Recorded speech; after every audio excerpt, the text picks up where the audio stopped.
Good day, Manteca residents. Thank you for joining us, and thank you for watching this video.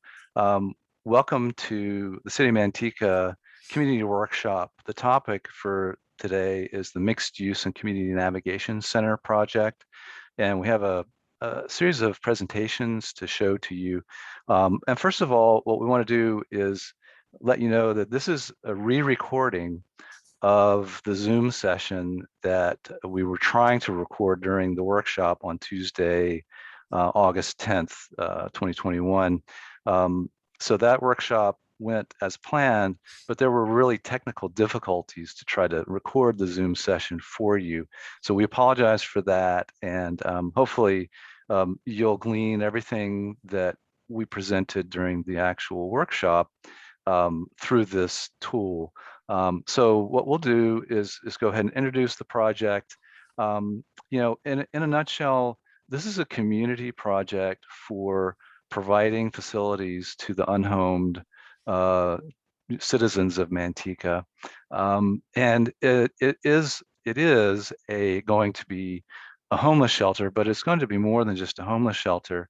It will be what we're calling a community navigation center. That term has been used in cities all across California for this kind of a project, which provides not just a temporary home shelter for the evening, but it provides extended services, essentially to create a pathway or a navigation, that's why we use that term, for folks who have become homeless to become rehomed through both the shelter and then the programs that are provided, training and education and job training, and essentially um, a whole host of services, so that people who do not have home or become homeless can navigate their way back to having shelter and permanent shelter, and working and living, in Manteca. So what we're going to do is we're going to show you a video first, and then we'll jump into the presentation that we gave on Tuesday. So I will go right to this video and we'll play it right there.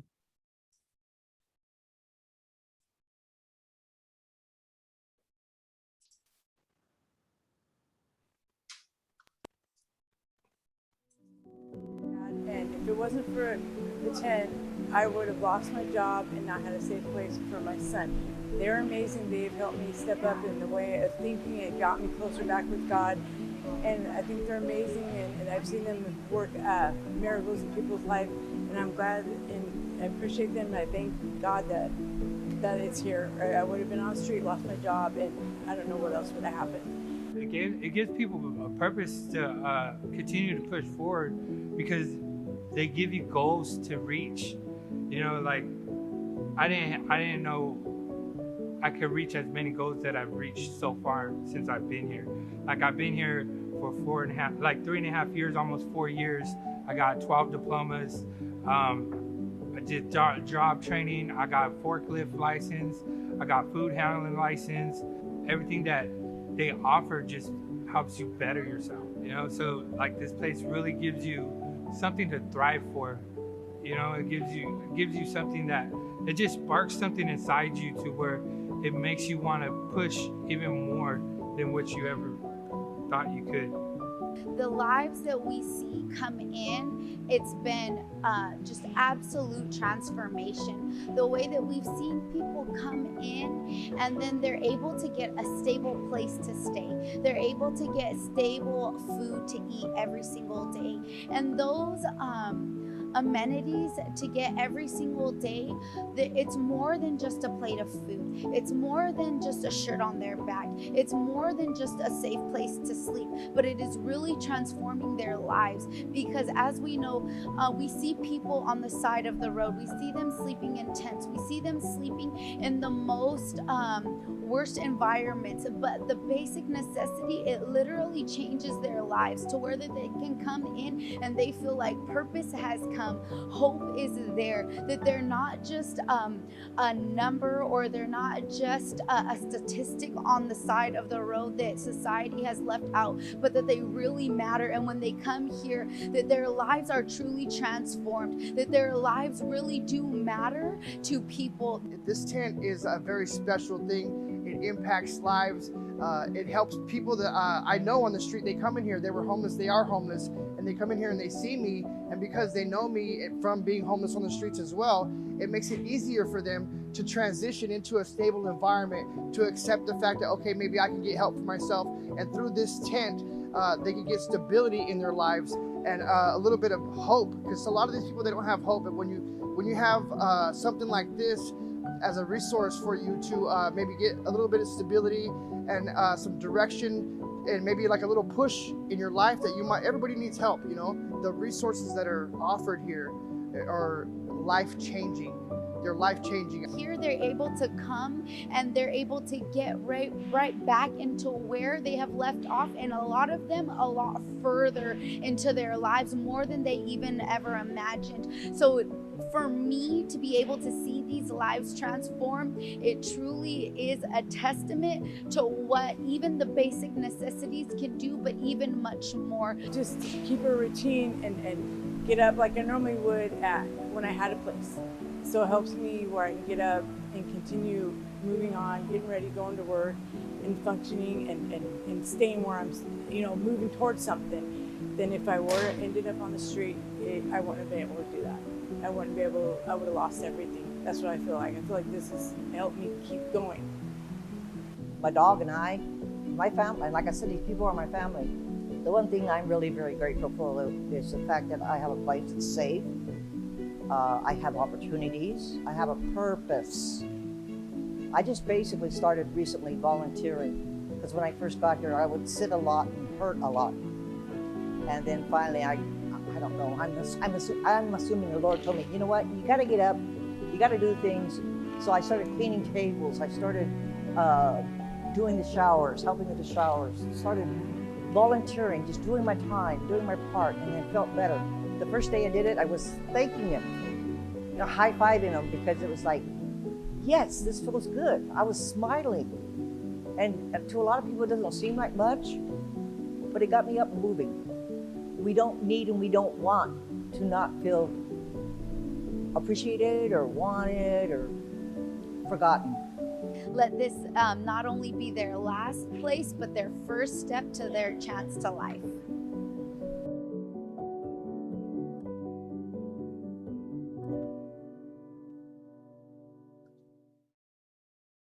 So whenever you're ready. So thank you very much again to the Zoom community for participating. Again, my name is John Courtney. The firm that we work for is LPA Design Studios. I also have with me Andrew Wickham and Arti Patel. And we are going to go through this process with you. Our firm has actually helped many other communities in California with exactly this kind of a project, a navigation center and mixed use project. So we're familiar with the type of project, and we've helped communities go through this process of programming and designing the facility to meet the needs of the unhomed community and communities around all over California. The other thing is that we've worked in Manteca already on other projects, as recently as 2019, when we helped the city to get approved the feasibility study for the aquatic center, the recreation center, and the sports park. And then before that, I had done the citywide Parks and Recreation Master Plan with the city. So we do have, a good working relationship with the city, and we're really proud to be able to help the city to discuss this topic of the navigation center. And so I'm going to turn it over to Andrew and let him walk through the background of the project. And here's a real just quick overview of what we're going to do. We're going to show you I think we've already talked a little bit about the goals of the project, and the video did that as well. I'm going to go show you the overall schedule and then turn it over to Andrew. He's going to show you the existing conditions of the site, the 8-acre site on South Main Street that is the intended site for this. And he'll also walk through the programming diagrams and the concept plans. And then we'll wrap it up and see you at the next workshop that will be in 2 weeks. So quick overview of the schedule. Right now we're in this week right here, the week of August 9th, meeting number 6, which is the first community workshop meeting. We're going to have another opportunity in 2 weeks on the evening of the 24th to be able to show you refinements that we're going to be collecting through the input process that we'll do that actually we did on Tuesday. So we'll be synthesizing all those inputs and then coming up or presenting a resulting consensus diagram that you'll see in 2 weeks. And hopefully you can participate in person at that community meeting that'll be at the transit center, same place that it was on Tuesday. But if you can't, and if you need to join by Zoom, by then, hopefully we'll have the technology figured out and we'll be able to do the Zoom session live, just like what we wanted to do. So with that, I will turn it over to Andrew and he'll walk through the existing conditions. Thank you, John. Yeah, we're very happy to be back in the community of Manteca and to be addressing this project and helping the city through this. As mentioned, the site is on South Main Street. It is currently a vacant site, 8 acres, roughly square, with some light industrial and commercial buildings on the north, east and southern borders of the project, and it's really kind of centrally located to a lot of different services. It's really an ideal site in that regard. 5-minute walk to groceries and Walmart and other food and other services in the commercial development on the south side, and then a 5-minute walk to the transit center on the north side, and then the business district of downtown up north is just a little bit further. So really good access to different types of services, foods, transit and transportation and things like that, as well as the rest of the community. There is a residential community across South Main Street, and so we want to be respective of that and do everything that we can to respect that use and to minimize the impact of this facility. We realize that there are some challenges there. So here's zooming in, closer look at the site. We've got the American Modular, building or facility on the eastern edge of the property. The northern edge of the property is the mini storage, and then the southern edge is large industrial building. What's really of note in this diagram that really we should take notice of is that the existing access to the site is off of Carnegie Court. It's not, there is no access from South Main Street, so all of that access is off the back at Carnegie Court, and that allows the traffic, the visitor traffic, to be monitored and controlled a lot better and easier than if it were off of South Main Street. So that's a primary concern that we're looking at and monitoring as we go through the design process. There is potential for some access off of Main Street, but really that would be minimized. That the primary access would be through Carnegie Court. Just some photos of the existing conditions. You can see in the upper right is the existing South Main Street. The conditions there, really nice that there's a tree canopy, but it is a busy 4-lane road with a divided in the middle, but it's nice that there's a lot of tree canopy there. Green buffer is always what we advocate for as designers. And then some other photos of the existing conditions. A vacant site, it's flat. And that makes it relatively easy to develop. I don't have to do a lot of removal of things or moving of earthwork. So we'll jump into the some diagrams, and when we start to design, as designers, we start at the 30,000 square, what we call the 30,000 foot level. And it's really high up in very broad terms because we want to make sure that we get the big, brush strokes right at the very beginning, and then hone in on the details as we go along and get further into the design. So we're at the very beginning of this process at that 30,000 square foot or foot level, and really just starting to understand the different components that go into this mixed use and navigation center development. So there's a couple of there's two different facilities. There's this mixed use affordable housing residential component, and then there's the homeless shelter navigation center, which is really more than a shelter. There's a lot of resources and facilities associated with that are geared towards giving people the tools necessary to find homes and filter back into society. And then in the middle, so you could see in this diagram what this is really showing is we want the mixed use and affordable housing development, that sort of residential component, to be next to the residential component, that's existing. And so that would go along South Main Street, where it would face the residences across the street. And then the navigation center would be tucked in closer to Carnegie Court, where there's more access, but it's also further away from that residential component. So we're trying to separate those uses as much as we can, and that affordable housing mixed use development would be a buffer from the existing residential to that navigation center.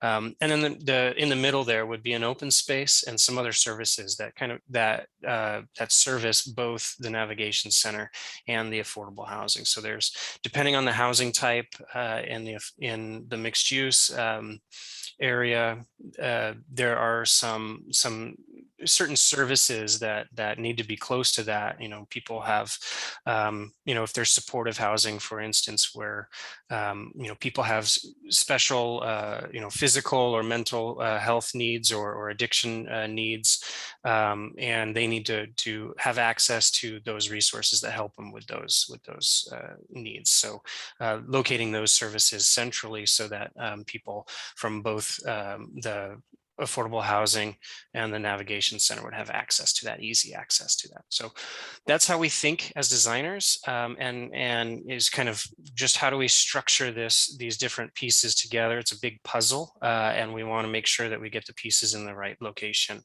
This is kind of breaking up that diagram a little bit more, so you can start to see a little bit more detail about how some of this these pieces might be arranged on the site. So the purple is the mixed use affordable housing.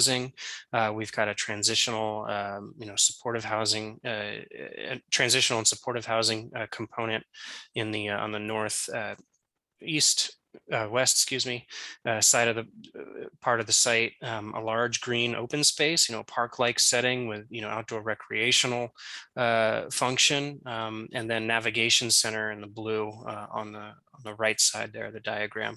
And those services that I talked about are located kind of centrally in that park quite setting. And so you can see the arrows there and how they link to the different components.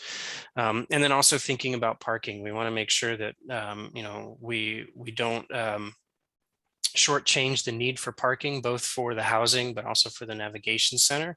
And we want to plan for that early because it does take up a lot of square feet as we're talking about site design. And we want to make sure that we plan for that in the very beginning so people can park their cars.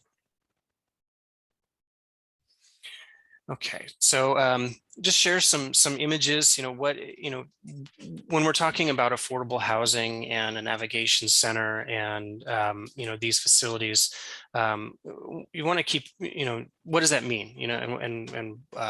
What does that look like? What do we mean by affordable housing? And so I wanted to share some images from projects that we've done of very similar project types that this could look like. And so it's when we're talking about affordable housing, it's it's a residential apartment building, and it can be something very urban like the upper right, and that was actually made out of shipping containers and modular building that was very quick and easy to go up, to build, if the timeline is fast paced, or it could be a little more traditional design style and stick built like the image on the left, or a combination thereof, a little bit fresher, more modern take on a traditional design like the lower right. So a lot of variety, but really, these facilities will look like residential buildings, and fit in with the context of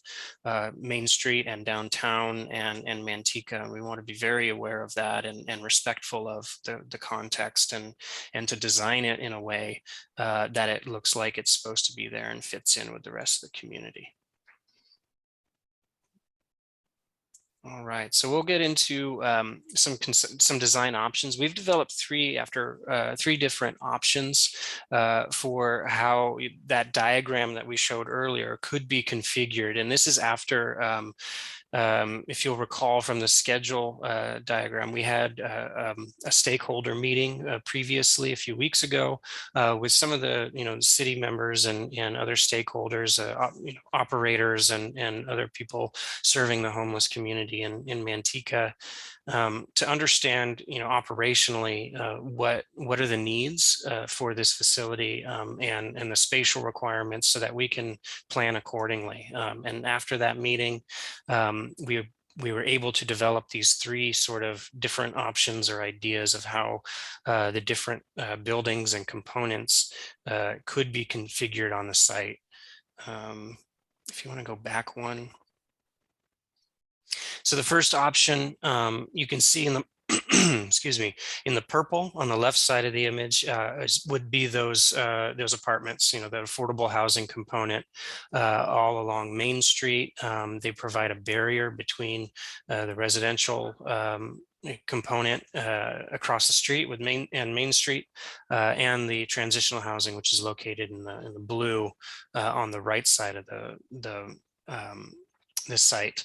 The orange rectangles represent those services that I talked about. So what we mean by that, it's a kitchen, dining hall, a common room, a TV room, some sort of recreational gathering space, and then a few classrooms, where people can learn job training skills and things like that, as well as restrooms, and showers, things like that.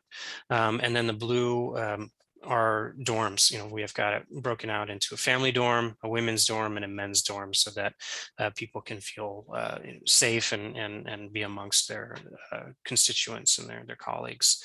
The white squares at the top are actually tiny homes. Those could be part of a transitional home element. And so in this facility, the definition of transitional homes is really homes that residents have a time limit. They can only be there a max of 6 months, and then the actual time limit would be determined by the operator of this facility, which has not been found or brought on board yet. But really, that's up to the operator to determine what it is an appropriate time length for those residents. So the idea is people come in off of the street.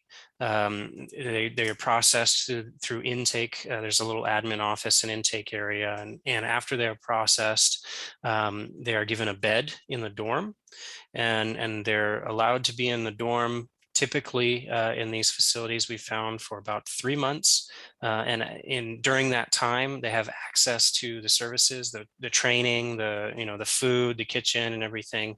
Are given training and healthcare as necessary, and then after that 3 months, they'll need to graduate in the program and either go to transitional housing, where they'll have 6 months to find a new home, be rehomed, or hopefully in that 3 months they're able to find other housing, and then they can move in to that other housing. So that's the idea, is that you move through these different components of the facility as you go through the program. Here's a kind of a bird's eye view, so you can see really we're talking 3 or 4 story structures in order to get the density necessary for this population. And so you can see the purple are some 3 and 4 story structures along Main Street, and then it goes down in density as we get into the shelter and the navigation center component. You want to talk a little bit about the Oh, sure. So the red commercial? bar here is ground floor commercial along Main Street as an option. The exact size and configuration of that commercial component is up to really pro forma, the developer, what they're able to sustain, but we're showing about 15,000 square feet of commercial space along that ground floor. And those could be offices, they could be retail or restaurant, but really it's first floor, ground floor with three stories of housing and above that. And then in the back, that we're looking at parking on the first floor with 3 stories of housing above.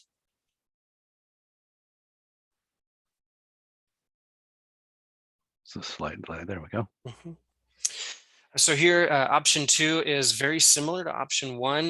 The big difference here is the housing in the southwest corner has been rotated 90 degrees. So instead of being parallel with South Main Street, those houses are perpendicular to Main Street. And what that does is it breaks down that architectural facade that faces Main Street to be a little bit more residential and to mimic the scale of the housing across the street, which also kind of opens up visually into the property and creates these sort of green corridors that can be outdoor spaces for the residents within the housing here. The configuration of the open space is a little bit different, and we do have a small parking lot off Main Street with access there that would provide parking really for the retail. One thing to note, in all of these schemes, there would be a physical barrier between the housing and the transition center, the navigation center. We want to make sure that those are separate uses and that we can control access to the navigation center and provide security. So that you'll see that in all 3 of these options. Here's another view of this option. You can see the 4-story density along Main Street, and then the 3-story of the transitional housing on the north side. Get an idea of the scale. Option 3 is a little bit different, and that places more parking off of Main Street instead of off of Carnegie Court, and that parking would serve the housing that's shown there in the purple. And it really starts to put the it also starts to bring the open space out to Main Street and configure that large open space in between the 2 housing facilities and shared by the navigation center as well. So there's an opportunity for those recreational uses for the navigation center, but also for the residents in the affordable housing component. And then here's another bird's eye, another view of that layout. One thing to note here in the lower right, you can see that the men's dorm and restrooms is actually separate from the rest of the navigation center in this configuration. So this would allow those, the family and the women's population to be together closer to the kitchens and the dining and the other services there, and then the men's dorm would be separate and off on its own in this location. So all in all, what all of these diagrams are showing you, they're all the same counts, and the goal for this facility is to be able to provide enough housing in the navigation center as well as in the affordable and supportive housing components for the entire homeless community in Manteca. So ideally, this would provide a home for everyone. That's the goal. So right now, we're showing 192 apartments in the affordable housing component, and that's a mix of studio, 1-bedroom, and 2-bedroom apartments with 15,000 square feet of commercial mixed use as a part of that. The navigation center, we're targeting almost 300 beds in the various dorms, as well as 16 tiny homes to be a part of that community. And then the community services building that houses the common room, dining, and TV area, the kitchen and food service, which would be a full service kitchen, the intake and offices that are associated with it, the classrooms and the restrooms and showers, total about another 17,000 square feet. So it's a big facility, but and these are estimated numbers, or they may change as we go through the process and see what's needed. But the idea is that this is built to serve the entire needs of the community.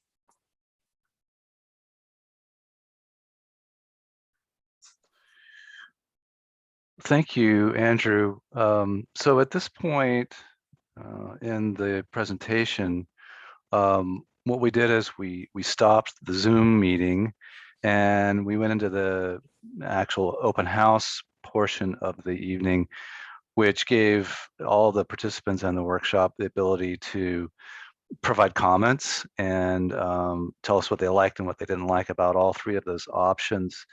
And so that's the part that we are going to be presenting back to everyone who was at the workshop on Tuesday, the 24th of August. So please put that on your calendar and come to that. Here's the time, and it'll be in the same facility at the Transit Center, which is 330 Moffett Boulevard, the Manteca Transit Center. So again, I really want to thank everyone for their participation. This is it's a project that really is highly needed in Manteca. It's really highly needed in every community of California because we do have a serious issue with unhomed citizens in our state. So it's not unique to the Central Valley or the cities. It's all over the state. So we really are, as a society, working on solving these issues and providing these navigation centers so that we can really effectively transition people from being on the street and having to live on the street to being back, working and living in homes and back, in a recovery situation. So stay tuned, come back and keep participating, provide us your feedback because this is your project. It's for your city. And we're just here to help guide it along and listen to you and make it happen for the city. So we'll be back in a couple of weeks. Please come, and we'll keep this project going. So thank you very much. Thank you, Andrew. Thank you. And thank you to the city of Manteca. Good afternoon.